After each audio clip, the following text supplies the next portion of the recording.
Hello viewers, आप सबका स्वागत है मेरे यूट्यूब चैनल पर जिसका नाम है लाइफ नेवर स्टॉप और मेरा नाम है कविता बिस्ट। ये बज रहे हैं 9 और मैंने इनके ऑफिस के लिए लंच तैयार कर दिया है। यहाँ मैंने बनाई है शिमला मिर्च की सब्जी और पराठे ऑफिस के लिए, और नाश्ते में मैं बना रही हूँ आलू का पराठा, चाय। और ये आलू मैंने अक्कू के लिए अलग से रख दिए बिना मिर्च वाले, और एक साइड मैंने बनने रख दी है चाय।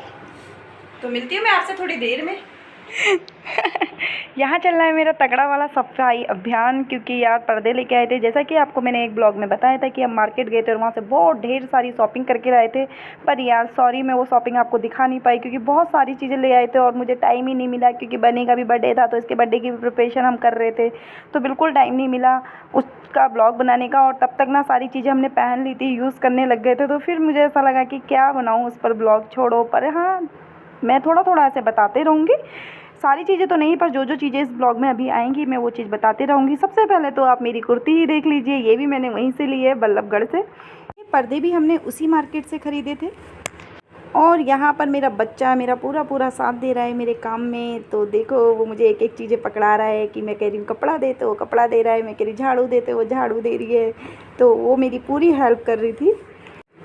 यार हम पर्दे लेने की ना बहुत टाइम से सोच रहे थे, पर ये है कि सारी चीज़ें हमें लेनी ही पड़ रही थी यहाँ पर, छोटी से छोटी और बड़ी से बड़ी। तो यार हो नहीं पा रहा था, कभी कुछ लेना पड़ जा रहा था, तो पर्दे हमेशा स्किप हो जा रहे थे। जाड़े तो हमने जैसे तैसे निकाल लिए, रजाइयाँ वगैरह ढक ढुक कर, पर यार गर्मियाँ ना नहीं हो पा रही थी एडजस्ट, क्योंकि इतनी धूल आ रही थी बाहर से, इतनी ज़्यादा धूल आ रही थी, बहुत ज़्यादा डस्ट हो जा रही थी। तो हमने सोचा इस बार फाइनली अपने पर्दे भी ले लेते हैं।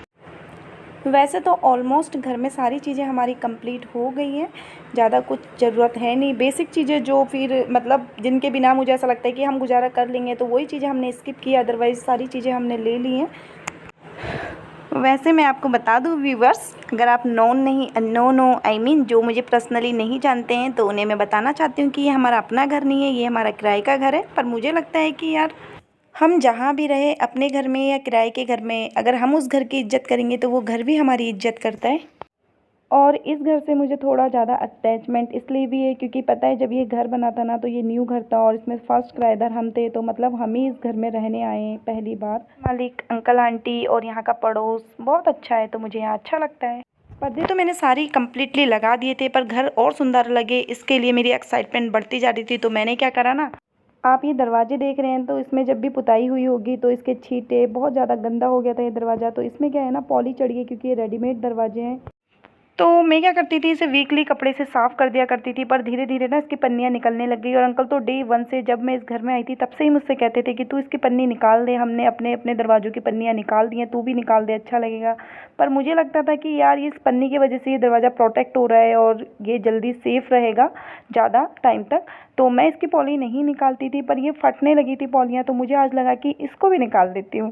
तो बस मैं इसकी पॉली निकाल रही हूँ, और इसे निकालते निकालते यार मेरे सुबह के ना आलू के पराठे पच गए। बहुत ज़्यादा ताकत लगानी पड़ रही थी, तो धीरे धीरे करके मैंने सारे दरवाज़ों की पॉली निकाल दी। और ये पता नहीं किस चीज़ से इस पॉली को चिपका रखा था इस दरवाजे में, तो उसके वजह से इस दरवाजे में ना काफ़ी चिपकन हो गई थी, तो मैंने एक कपड़े से उसे साफ़ भी कर दिया। पर पॉली निकालने में मेरी आधी जान तो निकल चुकी थी, और ये पीछे से अक्कू इस पटली से ना मेरे मारे जा रही थी।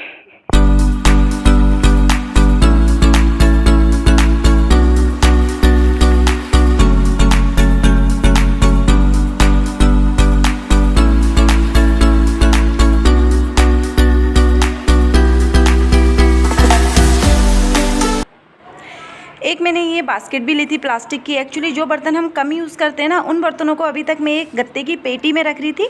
वैसे तो ये बास्केट भी बहुत इंपॉर्टेंट था मेरे लिए लेने के लिए, पर अभी तक खर्चे पे खर्चे आ रहे थे, तो मैंने क्या इसको रुक के ले लेते हैं, तब तक इससे काम चलाते हैं इस पेटी से। पर अब क्या था ना, इस पेटी की भी हालत हो गई थी ख़राब, तो मैंने सोचा कि चेंज कर लेते हैं। तो फिर मैंने इस तरह की एक बास्केट ले ली बर्तन रखने के लिए, जिसमें स्पेस कम हो और गहराई ज़्यादा हो। इससे क्या होता है ना, ये एरिया कम घेरती है, तो ये ठीक रही, तो मैंने ये ले ली। इसके अंदर की साइड की क्लीनिंग करने के बाद, पोछा झाड़ू करने के बाद, बस इन पेटी को और इस बास्केट को भी मैंने यहाँ रख दिया। और ये पेटी भी मुझे चेंज करनी है। फ़िलहाल तो इसमें अक्कू के बिस्किट, नमकीन, ये सारी चीज़ें रहते हैं, तो टाइम आने पे मैं इसको भी चेंज कर दूँगी। फ़िलहाल तो काम चल ही रहा है। सारी पॉलियाँ भी मैंने एक बड़ी पॉली में रख ली, और इन पॉलियों का यूज़ मैं करती हूँ डस्टबिन में कूड़ा डालने से पहले नीचे बिछाने के लिए चाहिए होती है ना, तो उस जगह में इन पॉलियों को यूज़ करती हूँ। इससे हमारी डस्टबिन भी साफ़ रहती है। अब बारी आती है हम हाउसवाइफ की यूनिफॉर्म की, तो मैं इसे पहनती हूँ और धोने जा रही हूँ बर्तन, क्योंकि बर्तन धोते समय मेरे कपड़े हो जाते हैं गीले, तो ये पहनना मेरे लिए बहुत ज़्यादा ज़रूरी हो जाता है। क्योंकि अक्कू अभी बहुत छोटी है, तो वो बार बार मेरी गोदी आती है, तो उसकी सेफ्टी के लिए भी और अपनी सेफ्टी के लिए भी ये मेरे लिए बहुत इंपॉर्टेंट है। तो मैं धो रही हूँ बर्तन, तो फटाफट मैं बर्तन क्लीन करने के बाद मिलती हूँ आपसे। ऑलमोस्ट मेरे बर्तन यहाँ धुल चुके हैं, जैसा कि आप देख रहे हो। बस बर्तन धोने के बाद डेली का मेरा रूटीन है कि मैं यहाँ का आसपास का एरिया क्लीन कर दूँ। जो स्टील वाला जूना होता है ना, उसमें थोड़ा साबुन लगा के बिल्कुल पूरी ताकत से रगड़ो, और ये एकदम पूरा सिंक, टाइल्स और हमारी टैंकी पूरी क्लीन हो जाती है, चमकने लगती है। और डेली ऐसा करो ना, तो क्या होता है कि किसी दिन हम पूरे घर की जब सफाई करने बैठते हैं ना, तो इन चीज़ों में हमारा ज़्यादा टाइम नहीं लगता, क्योंकि जल्दी से ये साफ़ हो जाते हैं। वैसे तो सुबह उठकर झाड़ू पोछा कर नहाकर मंदिर में पूजा कर ही मैं किचन में जाकर नाश्ता वगैरह बनाती हूँ और खाती हूँ। पर यार सुबह का और फिर इनके ऑफिस का लंच बनाते बनाते ना दोबारा से घर गंदा हो जाता है, और आज तो फिर क्लीनिंग करनी थी, पर्दे वगैरह लगाने थे, तो और ज़्यादा गंदा हो गया। तो चलो पहले मैं एक बार झाड़ू और पोछा लगाकर फिर आपसे मिलती हूँ। मैं हमेशा पोछा बैठकर और हाथ से ही लगाती हूँ, क्योंकि मुझे ऐसा लगता है कि हम हाउसवाइफ के पास, और अगर बच्चा छोटा है तो यार इतना टाइम तो होता नहीं है कि हम अलग से व्यायाम करें या जिम जाएं, क्योंकि यही लोग हमारी काफ़ी व्यायाम और जिम करा देते हैं घर ही पर। तो मैं क्या करती हूँ कि जो पोछा लगाने का टाइम होता है ना, उस टाइम को यूज़ करते हुए बैठकर पोछा लगाती हूँ, तो इससे क्या होता है हमारी एक्सरसाइज हो जाती है। और यहाँ देख रहे हो आप, अक्कू ने दीवारें गंदी कर रखी हैं, क्योंकि ना अक्कू अब पेन पेंसिल थोड़ी बड़ी हो गई है, तो ये शैतानी करती है, चॉकलेट खाती है, वो भी लगा देती है, हर चीज़ लगा देती है। वैसे तो मैं इन्हें क्लीन करती रहती हूँ, पर आज सोच रही हूँ कि पर्दे लगाएं तो पूरा रूम अलग सा लग रहा है, तो क्यों ना इनको भी क्लीन कर दिया जाए, ये गंदगी क्यों रखनी। और जिसने ये किया है उसको देखो कितनी मासूमियत से सो रही है। इनको साफ़ करने के लिए मैं एक मुलायम कपड़ा लेती हूँ और उसे भिगाकर इसे धीरे धीरे साफ़ करती हूँ, क्योंकि इससे क्या होता है ना, वैसे तो ये प्लास्टिक पैंट है, पर मैं सोचती हूँ कि कहीं दीवार में स्क्रैच या फिर पैंट छूटे ना, तो इसके लिए मैं इन्हें धीरे धीरे एक मुलायम कपड़े से साफ़ कर लूँगी। और सारा मैंने इसे धीरे धीरे साफ़ कर दिया। पर आपको एक बात बताऊँ, जो अक्कू ने पेंसिल से किया था ना, वो नहीं हो पाया साफ़। साथ में मैं इन स्विच बोर्डों को भी साफ़ करते रहती हूँ। और आपको एक बात बताऊँ, मेरे स्विच बोर्ड ना नीचे वाले अंकल, आई मीन जो हमारे मकान मालिक है ना, उनके स्विच बोर्ड से भी ज़्यादा साफ़ हैं। किसी दिन अंकल को बोलूँगी कि अंकल आपके स्विच बोर्ड से ज़्यादा साफ़ ना मेरे स्विच बोर्ड है। अंकल जी ना बड़े अच्छे हैं, मज़ा आता है उनसे बात करने में। और मेरे हस्बैंड ना ऑफ़िस जाते समय मुझे एक ऑर्डर दे के गए कि ऑफ़िस से आने तक इन पर्दों को फ़ोल्ड कर देना। तो मशीन तो मेरे पास थी नहीं, तो मैं गई टेलर के पास। टेलर अंकल के पास जाकर मैंने अंकल से बोला कि अंकल मेरे 5 पर्दे हैं और आप ना इन्हें फ़ोल्ड कर दीजिए एक एक ब्लान नीचे से। तो अंकल ने बोला ठीक है मैं कर देता हूँ। तो मैंने कहा कितना रेट, तो उन्होंने बोला 5 पर्दों के 150 रुपये। और आपको पता है 150 रुपये सुनकर मेरे होश उड़ गए कि यार 150 रुपये, इसमें ऐसा क्या है। सीधी सिलाई मारनी, और मैं लेके ही 50 रुपये गई थी, कि मुझे लगा कि 30, 40, 50 ले लेंगे ज़्यादा से ज़्यादा, क्योंकि उत्तराखंड में अगर इसे करवाती ना तो 30 या 40 से ज़्यादा इसके नहीं जाते। वैसे तो फ़ोन में लेके गई थी, गूगल पे से मैं कर सकती थी, पर नहीं, मुझे इतने पैसे देना सही नहीं लगा, क्योंकि मुझे ऐसा लगा कि वो बहुत ज़्यादा मांग रहे हैं। तो मैं अपनी अक्कू और पर्दों को लेकर आ गई घर। और घर आते समय मैंने सोचा कि मैं इसे अपने हाथों से ही करूँगी, इसको मतलब इस तरह से जैसे मैं कर रही हूँ ना, इसको फोल्ड कर और इसको तुरप दूँगी, जैसे सूट के नीचे से हम फोल्ड करके तुरपाई करते हैं उस तरह से। तो घर आते आते धूप बहुत तेज़ हो रही थी, क्योंकि मुझे क्या था ना, ये दिन में ही कर देना था। मतलब यार मेरी एक प्रॉब्लम है, अगर मुझे कोई काम करना होता है ना, तो मुझे बस उसी समय करना होता है, फिर मैं कुछ नहीं देखती। तो मैं धूप में ही निकल गई अक्कू के साथ। 3 बज रहे थे, आई थिंक 2 या 3। तो आते समय मुझे बहुत अजीब सा हुआ कि यार 150 रुपये यार बहुत ज़्यादा मांग रहे हैं। और फिर मैंने कहा इससे अच्छा तो मैं थोड़ी इसमें मेहनत कर लूँ और इसे खुद ही कर लूँ। करने को तो मैं इससे पहले खुद ही सोच रही थी, पर यार अक्कू के साथ ना ये चीज़ें ऐसा पॉसिबल नहीं होता। तो वैसे तो अगर अक्कू बड़ी होती या अक्कू नहीं थी ना, जब आई मीन मेरी बेटी नहीं थी, तो मैं ऐसे काम खुद ही करा करती थी। पर अब अक्कू हो गई है ना, तो मैं सोचती हूँ कि जितना टाइम बचे उतना अच्छा है, क्योंकि बच्चे को टाइम देना बहुत ज़्यादा ज़रूरी होता है। तो घर आते आते यार मेरे को ना अजीब सा हो गया, तो मैंने सोचा ना कि यार इन पैसों से ना मैं अपनी बच्ची के लिए कुछ ले लूँ। तो मैंने क्या करा कि अक्कू के लिए ले लिया आधे दर्जन बनाना, और मैंने और अक्कू ने ले ली एक एक चोकोबार, और हम खाते खाते घर आए, और बस मैंने अक्कू को सुलाया और अक्कू सो गई। तो बस मैं इसमें बैठ गई सिलाई करने के लिए। ऊपर बैठ के मुझसे नहीं हो पा रही थी, इसलिए मैं नीचे बैठी और फैल के बैठ गई, और मैं इसको तुरपाई करते करते सोच रही थी कि भगवान अक्कू थोड़ा सा और सो जाए, क्योंकि ये ना सुई का काम है, और मुझे अक्कू के साथ ये काम करना सही नहीं लगता है, क्योंकि अक्कू शैतानू बच्चा हो गई है बहुत ज़्यादा। ये पर्दे का कपड़ा था तो इसमें सुई डालना और उसे निकालना बहुत ज़्यादा टफ पड़ रहा था, तो इसमें मेरे 3 से 4 घंटे लग रहे थे। और यहाँ पर अक्कू भी उठ चुकी थी। उठ गए। अरे मेरा जुगनू उड़ गया। पुनी अब मत सो बेटा, मैं थक गई आपको सुलाते सुलाते। उठ जाओ, मम्मा को काम भी है ना। अक्का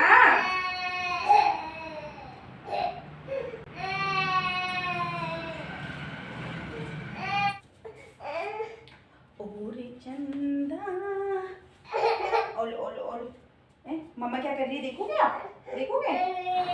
अक्कू को ना अभी भी नींद आ रही थी, पर इस बार मैंने उसे नहीं सुलाया क्योंकि अक्कू को सुलाने में भी 10-15 मिनट जा रहे थे और 4 घंटे में अक्कू 3-4 बार उठ चुकी थी। तो मैंने सोचा कि इसे फिर सुलाऊंगी, फिर टाइम जाएगा, तो इसको फाइनली मैं उठा देती हूँ। तो मैंने अक्कू को उठा दिया और बज रहे थे 4 और मैंने भी खाना नहीं खाया था। तो मैंने सोचा कि अक्कू के लिए बना देती हूँ दलिया, और इसके पापा को जैसे कि मैंने आपको दिखाया था कि शिमला मिर्च आलू की सब्ज़ी और पराठे बना दिए थे। तो मुझे ना गर्मियों के टाइम पर एक टाइम तो चावल चाहिए ही चाहिए, तो मैंने तो नहीं बनाई अपने लिए मतलब रोटियां, तो मैंने अपने लिए पीले चावल बना दिए। मुझे ऐसा बड़ा पसंद आता है कि ज़्यादा सा प्याज काट लो, खड़े मसाले डाल दो, थोड़ा अच्छी मात्रा में तेल डालो और चावलों को फ्राई करके उसमें पानी डाल के 1-2 सीटी लगा दो। कभी आप बनाना, बड़ा टेस्टी लगता है। तो बस मैंने अपने लिए वो बनाए और मैं और अक्कू अब फाइनली खा लेते हैं।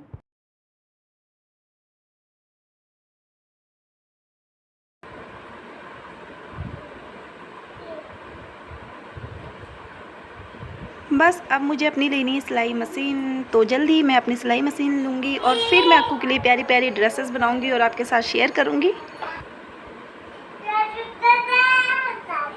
बस मेरे 2 पर्दे और बचे थे, पर जैसे तैसे मैं सोच रही थी कि अक्कू करने दे। बस इसी वजह से यार मैं इसे ना बार बार उठ रही थी और सुला दे रही थी ताकि मैं ये काम कर लूँ। अब बहुत मुश्किल हो जाएगा और ये ब्लॉग ना मैं आज ही सोच रही थी कि एडिट करूँगी और आज ही डाल दूँगी, पर यार मुझे नहीं लगता कि आज हो पाएगा। तो मैं इसे कल एडिट करके कल डालूँगी।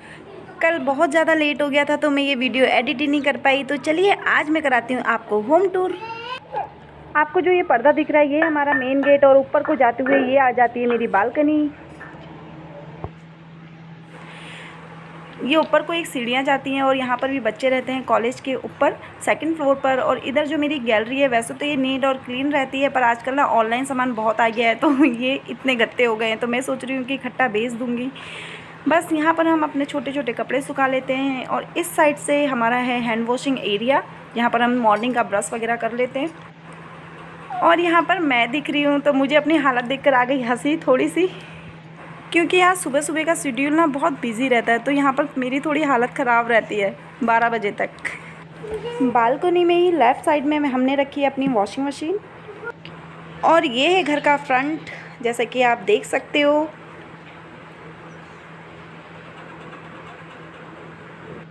तो चलिए दरवाज़ा खोलते हुए चलते हैं अंदर और कराती हूँ मैं आपको होम टूर। ज़्यादा कुछ तो अच्छा नहीं किया है, पर हाँ थोड़ा पर्दों की वजह से लुक चेंज हो गया है। आई होप आपको भी पसंद आएगा, तो देखिए।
वीडियो को यहीं एंड करती हूँ। अगर आपको ये वीडियो पसंद आया तो प्लीज़ वीडियो को लाइक कीजिए, कमेंट कीजिए, शेयर कीजिए और अगर आप मेरे चैनल पे नए हैं तो प्लीज़ चैनल को सब्सक्राइब कर मुझे सपोर्ट कीजिए। Thank you for watching. Bye bye.